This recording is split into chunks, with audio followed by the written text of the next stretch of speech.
this episode of the Leader Wrestle Zone, we're going to talk about this week's Wednesday Night War, what worked, what did work, and what great matches they have, and of course, the tournaments that both promotions had. So, let's get started with Deleted Wrestle Zone.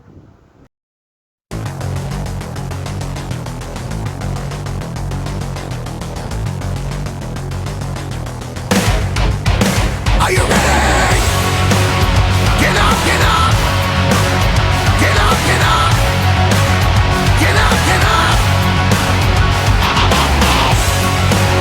Get up, get up! Get up, get up! Get up, get up! Hey everybody, this is Jay right here. Welcome to the Leader Wrestle Zone. So, before I get started, let's talk about certain things right now that just happened today. Today is April 30th. As you all know, early this morning, WWE announced the release of Curtis Axel. That was unexpected, but I haven't seen him for quite a while. But we'll talk about that another time, or hopefully I can put it on a podcast. I haven't done the podcast for quite a while since the whole thing began, but I will get back to it as soon as possible. But let's get started with this week's Wednesday Night War.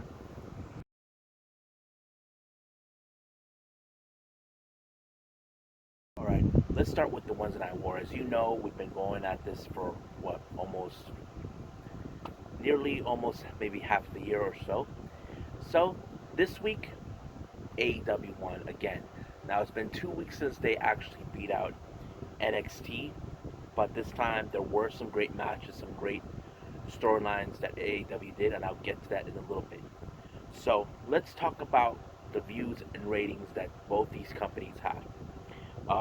Dynamite had about 693,000 views with a rate of 0.27.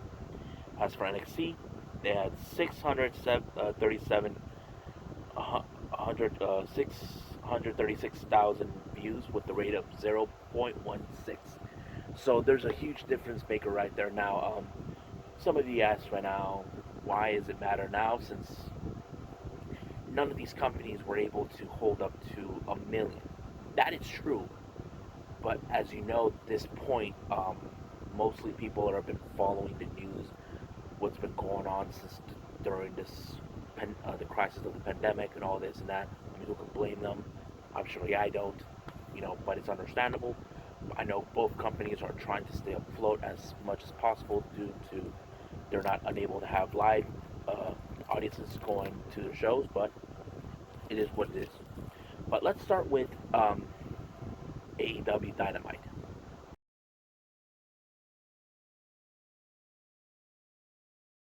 Now, the first match that started was with Cody and Darby Allin, part of the TNT Championship Tournament that was taking place. But first, they put out a bit of the history between Darby and Cody, how this whole thing between them started all the way back in Fyter Fest, which was the second promotion, the second pay-per-view they put out, and then when they went to Daly's place, and of course Arn Anderson was right there coaching him. But we went to that, we jump into the match now. There was still no sure who was going to win. As you know, people were going for Cody, others were going for Darby. I like both, but I don't think, to me, I was like trying to figure out who could win. But whatever the case is, I know for sure it was going to be great. Some great moments, like for example, it's like they almost knew what they were doing. Certain familiarities of the last two battles they both had together, it was great. Moment, Cody accidentally hit Brandy, and she went out, and then she came back, gave Cody some water, and of course, Jericho, being an ass that he is, he actually goes, "There's no water in hockey." Oh, wait a minute, they do. There's no water. Oh, wait a minute, they do it too. But it was great. But I don't know what people would say because of how this match ended. Now, I'm going to explain this one to you. Darby Allin pulls off the coffin drop, his signature move, and somehow Cody was able to put him on his shoulders. Now, people made it look like Cody could have just lost the match easily, but however it was, I don't know what people would say. I don't know if was it planned or was it unplanned. I don't know, but it's pretty much how it is now. But it was a good match. I'm not gonna lie. So Darby and Cody Part 3 was a good match. Then we jump in with continuations of Scorpio Skies. You know, we talked about a bit of his origins. He talks about his success, about being with SU, how they he wasn't trying to be like, he wasn't sure if he could fit in, but I think Scorpio Sky is that one guy that we can agree on that deserves to be more recognizable as a single competitor, because you still have that dynamic between both Daniels and Kazarian, which is good. You know, I'm not going to say it's bad. Then MJF does a little update again with his injury. We all know how excuse me, how'd that go. Then we have a match, a squash match between Musa and Wardlow. Now, some people are getting tired of this whole squash matches. Well, as you all know, when this whole thing happened with the pandemic, Tony Khan made it clear to many of the wrestlers that he won't hold it up against them if they don't want to come down to work because of what's going on. Please keep in mind, this is how things are, and you can't force people to do this or do something they don't want to. But please, don't criticize AEW.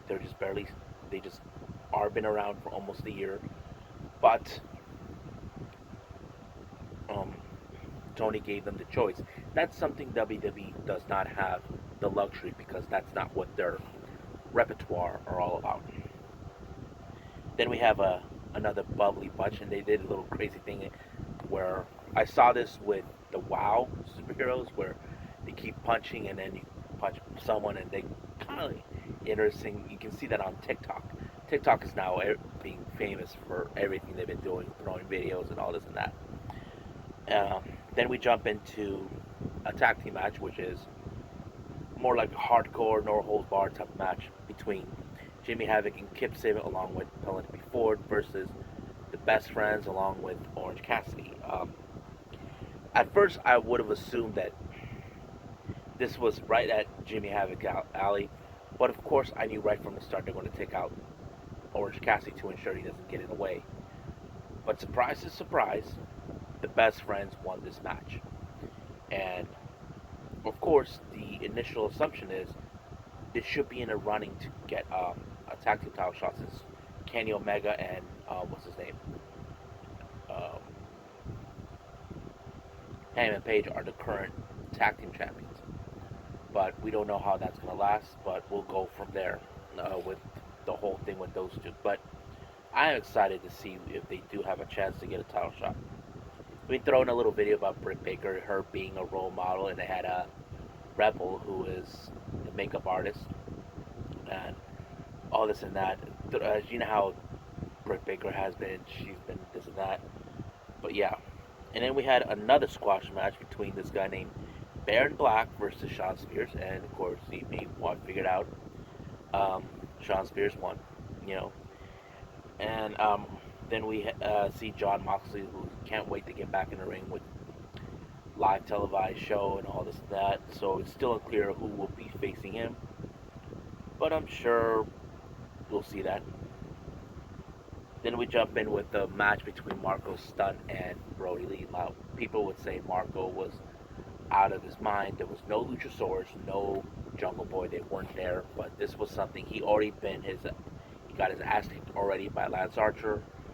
I don't know how that went down, but yeah. But Marco took it like a man and knows for sure. He knew he was going to get his butt whooped, but it worked. And then we jump into the main event for the TNT Championship Tournament. The last two for the semifinals was Lance Archer and Dusty Rhodes. Now, this was a great storytelling. As you all know, Dusty Rhodes and Cody are the same. They both like to throw in good storytelling. And what I like about this is how no matter how much Dustin was taking a beating from uh, Lance Archer, he wasn't going to stop. And there was a moment where QT Marshall wants to throw in the towel, and then Cody shows up and he tells him, "Look, you don't have to do this.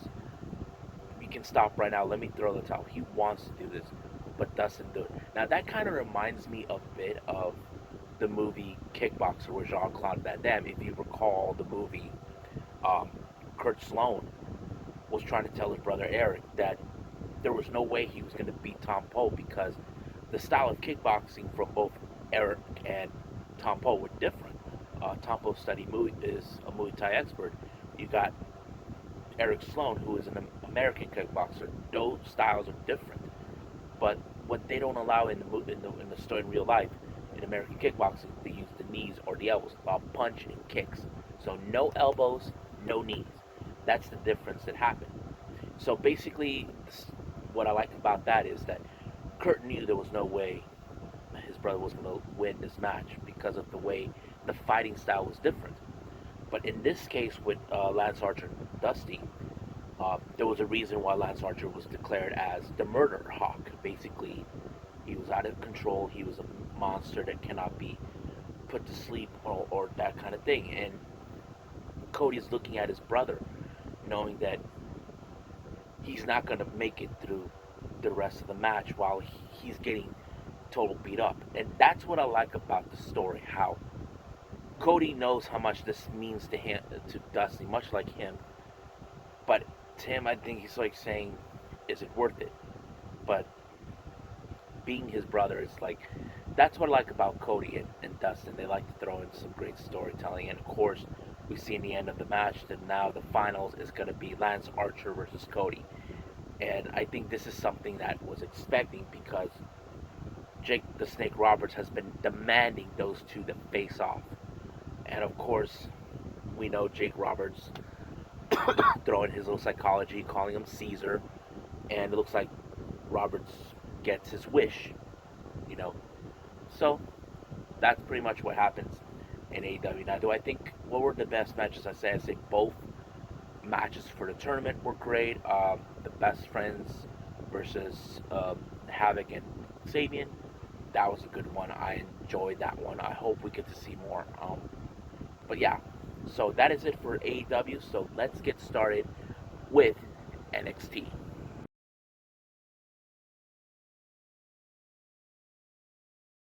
Alright, so the last bit we're going to do is about NXT. As you know, much like AEW are throwing the TNT Championship Tournament, NXT are throwing the interim NXT Cruiserweight Championship. As let me recall, Jordan Devlin is unable to participate and put his title on the line. So they're just using this as a perfect opportunity to ensure they continue with the championship while Jordan Devlin is stuck in Ireland. And of course, we may see him back whenever it blows over with the pandemic. But it'll be great. Now, they did a little recap of the whole thing of the tournament, of the first couple weeks, and it's kind of interesting how it went.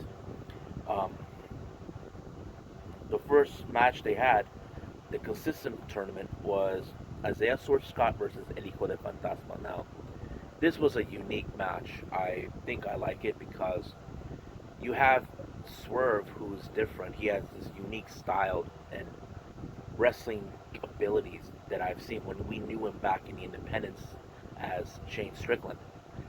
And then you got Hijo de Fantasma, a 20-year veteran who started wrestling when he was 15. It was a unique style, and I enjoyed every move they were making. Even Hijo de Fantasma was trying to play smart, how he was able to get into his head, and then you see Scott, Isaiah Swerve Scott, was trying to do the same thing, but sadly he didn't. Hijo de Fantasma didn't win, so that's one loss and one win, and Swerve Scott won, and he said he respects Hijo de Fantasma due to his reputation. But now, this is what happened after that. During the commercial break, those masked men showed up again and were unable to capture Hijo de Fantasma. Now, I don't think he knows what has been happening. I don't think he knows that these two masked men out of the blue kidnapped two wrestlers, Raul Mendoza and Joaquin Wild. We still don't know about their whereabouts. Now, initially, I thought maybe he was behind it. I'm not sure. But it's still unclear more about who are these men? Why are they suddenly taking these men? First, it was Raul Mendoza, then Joaquin Phoenix, and now Hijo de Fantasma. Doesn't make sense. Who's behind it? And what is their interest in these men? Doesn't make no sense. But if I'm Hijo de Fantasma, I would keep my eyes open and hopefully they don't show up out of the blue somewhere. And then we had Dijakovic talking about Gargano, how he's been acting up. As you all know, he's sick and tired of being placed second. He thinks he's the true face of NXT, but Dijakovic doesn't see it that way. He doesn't see that, like, who the hell made him boss, that type of thing. You know what I mean? We've seen those type of kind of matches in the past, but it's been said they will be in a match next week, both Dijakovic and Gargano. Now, we go into a match between Candice LeRae versus Cassie Catanzaro. This one was a different type of match where Candice LeRae has a new look. She looks more like an evil witch or something. Brutalized Casey, and when she initially won the match, she wanted to brutalize her more. But right in the end of the back, I'm skipping a little bit ahead of what the connects to it. There's still no update on Casey's condition, even though Kate and Carter was right there with her, and Candice and Johnny shows up telling her, for now on, this is what the women's division is gonna be. Basically, they act like they're in charge. But if I was Candice LeRae, I'd be careful what you say because I hate to piss off all the other women. Rhea Ripley, Io Shirai, all of this. Like, they will say, who in God name made you boss? You know? That has always been the case for many wrestlers we've seen.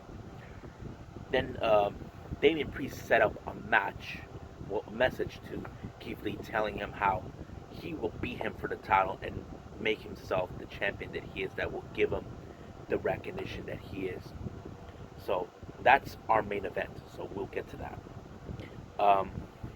Then we had like a little segment, kind of like a taco shows match, where people still criticize about Timothy Thatcher teaming with Matt Riddle since Pete Dunne is still stuck in the UK. So basically, the little game show where they're trying to figure out how well do they know each other. So Timothy Thatcher has to say, how does he know Matt Riddle? Due to the fact that they never teamed up before, but they know their reputations. Now, as much as this whole story was going, they were attacked by both Eichner and Barthel from Imperium, sending a message to the tag team division NXT. Now, I would assume they are stuck in Florida because they're unable to head back to the UK, be by Walter's side. So that's my initial assumption right there. Let's see. Then we had Adam Cole give a little sort of an announcement. He's not too thrilled that William Regal told him he will put him in a match against Velveteen Dream. Cole has been ducking him, like saying, he doesn't earn or deserve a title because he has nothing to show for it. But Velveteen Dream, he doesn't care what he thinks, as long as he gets what he wants. So that's what happened. So next week we'll see that, but we all know what's going to happen. Then they're trying to maintain the prophecy that they have. So that's pretty much what they've been up to. Then we had that match between Mia Yim and Charlotte Flair. Now, Mia Yim does not like what Charlotte... This one was a good match. Even though it was not for the NXT women's title match, it was great. You get to see more of Mia Yim. I mean, I know I've seen her a lot in the independents back in the day, and she's amazing. I feel like they're giving her a good, solid push, and even though she lost this match, she really impressed me more. I think they're giving her much of the push that she needs, because she needs to learn to be more recognizable than she always been. I mean, I know there are other women that I feel they could get more recognizable, but Mia Yim is definitely one of those women who definitely needs to be recognized. After the match, Io Shirai shows up telling her the next week, you're mine. So basically, we'll see that between those two. The NXT Women's Championship match will be on the line again between Io Shirai and Charlotte Flair. The next week, we'll see the debut of Killer Cross and his beautiful girlfriend, Scarlett Bordeaux, in TikTok. So it's still, I don't know what they're calling him. I heard they say they call him Cassius or Cashiers or whatever his name is now. They're calling him. But I can't wait. I'm excited. I hope WWE do not screw this up, because if they do, I will be mad to the bone. Trust me, folks. You don't want to be disappointed either. You know Killer Cross, what he does. I love his psychology work as a serial killer, type. That's what I like about him. Then they jumped in with about Finn Balor. And as you know, a week ago, it was supposed to be Finn Balor versus Velveteen Dream, but he was exited out due to an incident that took place. Someone attacked Finn Balor. Now, I don't know who, but I can take maybe two guesses. One is those Durchbach Imperium, or the guys that are trying to maintain the prophecy Undisputed Era. So I can go on, but don't rule out anything just yet. Then we had a match between Dexter Lumis and Shane Thorne. Now this is an interesting match. Now, as you know, Dexter Lumis has always been that one wrestler that kind of gets my attention. As you all know, he was a different character back before going to WWE. He had that psychotic serial killer look, and it was crazy. I think he really can make a good recognition down in WWE with that, the way he is. I just hope they just allow it to happen, because we always said that WWE needs to do something different, but I'm not sure if he'll be calling to the main roster like somewhere down the line. Then we jump into another interim NXT Cruiserweight match. This one was Tony Nese versus Drake Maverick. Now, as you all know, Tony Nese was a former Cruiserweight champion, but he never lost the match. Drake Maverick, now it's been confirmed, saying that whole story between him, the way that it's all a work. So it appears that the whole thing was just, storyline. I'm not sure. And it's kind of crazy. I don't know if they changed their minds about him. Kind of crazy. Don't know. But it was a good match. I saw how Tony Nese in this match played a good psychology work, where Tony Nese is trying to get into his head, saying that he doesn't deserve to be in this whole thing, that he doesn't belong there. But Drake Maverick, all he needed is to believe in himself that he does belong there. That's one of those psychology type matches you definitely need. But great, but the surprising, Drake Maverick win. And that means he wins one match, and I can't wait to see. So they all each gets one more. So basically, each of the matches that happen, each gets one match, and then they got one more, and they move on to the semifinals or whatever, how it is. Because I think they're going with the point system instead of elimination tournament, what we normally see on television. I don't know if they're taking a page out of New Japan or whatever. Then we jump into the main event for the NXT North American Championship. This one was a match that's been set. Damian Priest has been trying to get his hands on that title for a long time. He feels that Keith Lee's been ducking him, and he feels that that title is meant to be for him, and that he earned it. And the more he tries to fight Keith Lee, try to put him down, he tries everything to prove a point that he is the one who is more deserving of that title. But we all know Keith Lee, what he's about. It's all about basking in his glory. It's always been, and that's it's always been, and he's limitless, and that's a great match. I like it how um, Damian Priest is determined to prove he should be the next North American champion.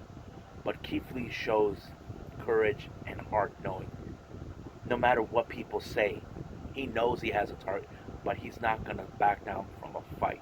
But the one thing he will not forget is Damian Priest, how he's been whacking him for weeks now with the nightstick. And the moment Damian Priest tried to dupe the ref, it didn't work. He grabbed him and told him he's limitless. And once he took him out, he grabbed the nightstick, he closed it back, and he gave it to the ref. So he knew he had to finish him off. So he gave him not one, but two power bombs. And it ended that way, and it shows he is basking in his glory. Now, the real question is Damian Priest is still going to continue to go after the title, or are we going to have someone else stepping in? I don't know. But I'm pretty much excited how it's going to be. So, let's jump into the final thoughts right now with this. What do I thought about both shows? So, let's jump into that.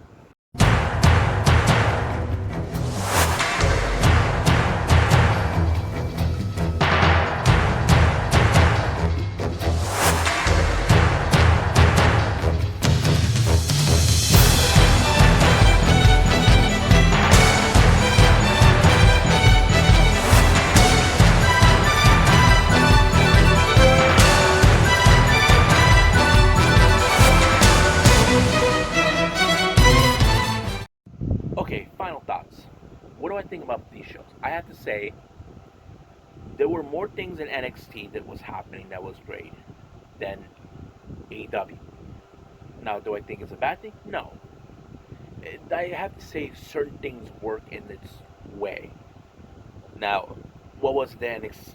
The AEW had great. The both tournaments matches between that they had was great. The tag team match between the Best Friends and Havoc versus Havoc and Sabre was great too. That was like some great work and tag teaming that I enjoy. But I know people are getting sick and tired of the squash matches. So that's what's been happening. Now keep in mind, I keep saying this, that not a lot of the wrestlers are able to be there because Tony Khan made it clear that he gives them the option if they want to come in or not. And he's being a reasonable person, understanding how the situation works. Now with NXT, both matches for the interim NXT Cruiserweight Championship match, it's great. I like the whole thing with Dexter Lumis being psychotic, the whole thing with Phantasma being attacked by these two masked men. There's a lot of things, but both shows were good. I'm not gonna lie. Do I think we could get more of these? Yes. But please keep in mind, both shows were good. I don't want to hear AEW was the best or NXT WWE is better. Both shows was great. The only thing that I don't like right now is Raw and SmackDown, because they haven't been the same for a long time. I always will be a fan of the Attitude Era, but that's just me. So I think that's pretty much it that's been happening. So I hope you guys enjoyed this episode of the Wednesday Night War. So there will be more videos. Like I said, the upcoming video I'll be doing is MLW, compiling all 4 weeks. Just put it all together, see how it goes. It'll be great. Hope you guys get to enjoy it. We'll be back with the podcast as soon as possible. I'm also working on the BWZ discussion, Japanese Wrestling Edition. So stand by for that. So, stay safe. Wash your hands. I must bid all of you adieu. So, goodbye. Have a nice day. Bang.